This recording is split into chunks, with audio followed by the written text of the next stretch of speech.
अस्सलाम वालेकुम दोस्तों, मैं हूं आसिम सोहेल और आप देख रहे हैं मेरा यूट्यूब चैनल और फेसबुक पेज। उम्मीद करता हूं कि आप सब खैरियत से होंगे। अल्लाह पाक आप सबको अपनी हिफ्ज़ व अमान में रखे। दोस्तों, आज के प्रोग्राम में हम सिर्फ कब्ज़ की वजूहात पर बात करेंगे और इससे कैसे बचा जा सकता है इस पर भी थोड़ी सी गुफ्तगू करेंगे। कब्ज़ इसलिए होती है कि जब मैदा में खुश्की या हद से ज़्यादा गर्मी तेज़ाबियत जो कि मिर्च मिसालों मैदे से बनी अशिया की बदौलत मैदे की ऐसी की तैसी हो जाती है। इसके अलावा जो लोग नाश्ते में चाय के एहतमाम के बगैर नाश्ते को अधूरा समझते हैं, इसके साथ साथ पानी का कम इस्तेमाल भी इसकी वजह है और इसकी वजह से नींद की कमी हो जाती है, गैस की प्रॉब्लम बनती है, भूख भी ख़त्म हो जाती है। इसके साथ साथ सर के बाल उतरना शुरू हो जाते हैं, दिमाग की कमज़ोरी और आंतों में सूजन और खुश्की वगैरह भी शामिल होती है। तो दोस्तों, अब हम आपको जो बताने जा रहे हैं आप इस पर अमल करके कब्ज़ से छुटकारा हासिल कर सकते हैं। तो सबसे पहले तो खाने के बाद कभी भी पानी मत पिएं, बल्कि पानी 1 घंटा के बाद ही पीना है। अगर ज़रूरत पड़े तो दरमियान में थोड़ा सा पिया जा सकता है।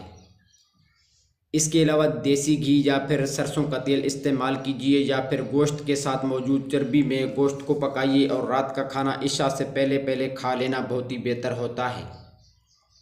नाश्ता जल्दी कीजिए। नाश्ते में तुख्मे बैलंगा वाला दूध या जौ का दलिया दूध के साथ और गंदम का दलिया भी दूध के साथ लिया जा सकता है। खजूर और दूध का शेक बनाएं और चीनी के बगैर तैयार करें। दही 1 कप और 1 कप पानी मिलाएं और इसे नाश्ता में ले सकते हैं।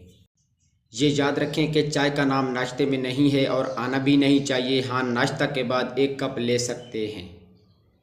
इसके बाद दोपहर में खाने के साथ दही और पुदीने की चटनी, इसके साथ कच्ची प्याज नींबू डालकर ज़रूर इस्तेमाल करनी है।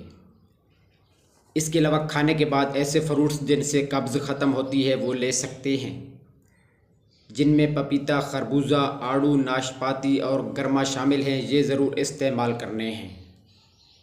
फलों का इस्तेमाल कब्ज़ नहीं होने देता, लेकिन हम रोटी को फोकस करते हैं और कब्ज़ की दवाइयाँ खा खा कर नडाल हो जाते हैं, मगर फलों की अहमियत को नहीं समझते। फलों को अपनी खुराक में शामिल करें और डिप्रेशन, कब्ज़, मैदे की बीमारियों से दूर रहें।